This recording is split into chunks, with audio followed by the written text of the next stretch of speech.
সরকারি জমিতে party office, মানে সরকারি জমি, খাস জমি, সেখানে তৃণমূলের পার্টি অফিস করা যায়? করা যায় যদি দেখার কেউ না থাকে, করা যায় যদি মাথায় কারো হাত থাকে। জঙ্গিপুরের দুটি ওয়ার্ডে সরকারি জমিতেই তৃণমূলের পার্টি অফিস। কিভাবে গজিয়ে উঠল এই পার্টি অফিস? আমার সঙ্গে রয়েছেন আমার প্রতিনিধি প্রণব রয়েছেন। প্রণব, কিভাবে এই পার্টি অফিসগুলো গজিয়ে ওঠে?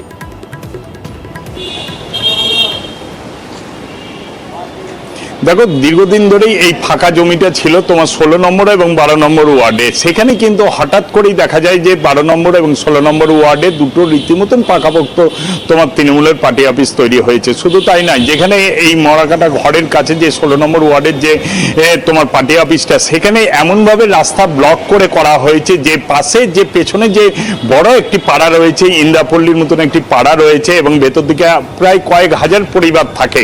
সেখানে কিন্তু যদি কোনো রকম অগ্নি লেগে যায়, আগুন লেগে যায়, তাহলে কিন্তু অগ্নি নির্বাপন দমকলের গাড়ি পর্যন্ত ঢুকতে পারবে না।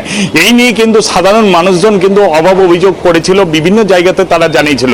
সম্প্রতি যে মুখ্যমন্ত্রী বলেছে সরকারি জমি থেকে সমস্ত কিছু উচ্ছেদ করে দিতে হবে, কোনো রকমভাবে থাকা যাবে না, তারপরেও কিন্তু কোনো রকমভাবে হুঁশ ফেরেনি এই তৃণমূল নেতাদের। এরপরে কিন্তু এখানকার সাধারণ মানুষরাই চাইছেন যে এই দুটো পার্টি অফিসকে অন্ততপক্ষে উঠিয়ে দেওয়া হোক, কারণ সরকারি জমি দখল করে এই যেভাবে পার্টি অফিসটা তৈরি হয়েছে, যাতে কোনো রকম একবার এলাকার মানুষের কথা শুনি, কারণ এমন ভাবে পার্টি অফিস বানানো হয়েছে মানুষ তো যাওয়া আসাই করতে পারছেন না।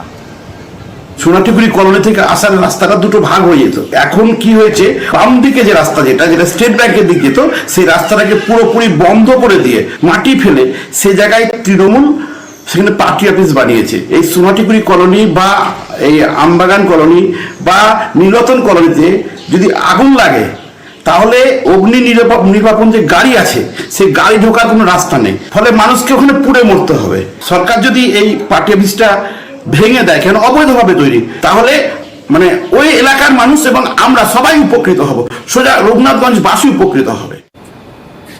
প্রণব, এলাকার মানুষ বলছেন তারা চোখের সামনে দেখতে পাচ্ছেন তাদের যাওয়া আসা রাস্তা আটকে গিয়েছে। তো পুরসভা কি করছে?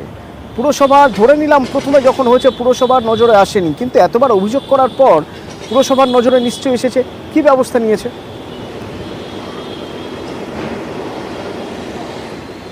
দেখো, পুরসভার চেয়ারম্যানের কাছে আমরা গিয়েছিলাম। পুরসভার চেয়ারম্যান কিন্তু আশ্বাস দিয়েছেন যে সমস্ত জায়গা জবরদখল করে রাখা আছে সেই সমস্ত জায়গা কিন্তু উচ্ছেদ করে দেওয়া হবে। সেক্ষেত্রে পার্টি অফিস বলে কোনো রকম বাড়তি যে সুযোগ, সেই সুযোগ দেবেন না বলে কিন্তু কবে সেই পার্টি অফিসটা ভাঙা হবে এবং কবে সেই উচ্ছেদের কাজ শুরু হবে সে ব্যাপারে কিন্তু তিনি নিরুত্তর থেকে গিয়েছেন। তবে তিনি বলেছেন সবাইকে নোটিশ করা হয়েছে, যেসব জায়গা দখল করে রয়েছে, বেআইনি নির্মাণ গড়ে উঠেছে, সেই সমস্ত জায়গাগুলো ভেঙে দেওয়া হবে বলে কিন্তু তিনি আশ্বাস দিয়েছেন।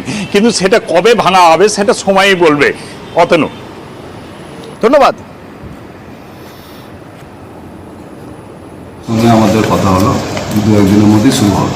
বেশ কিছু তৃণমূলের পার্টি রয়েছে সরকারি জায়গা বলে, সেগুলো কি চিন্তা? ওটাও ভেঙে দেওয়া, সে সিপিএম পার্টি অফিস হোক আর বিজেপির হোক কংগ্রেস হোক, যারই হোক ভেঙে দেয়। মুখ্যমন্ত্রী নির্দেশ দিয়েছিলেন যে সরকারি জায়গাগুলো রিকভারি করে নেওয়ার, সে বিষয়ে কতটা চিন্তা ভাবনা করেছেন? আমরা অলরেডি হায়ার অথরিটির নির্দেশে আমরা এটা সার্ভে করেছি এবং সেই মোতাবেক আমরা হায়ার অথরিটির কাছে একটা রিপোর্টও পাঠিয়ে দিয়েছি।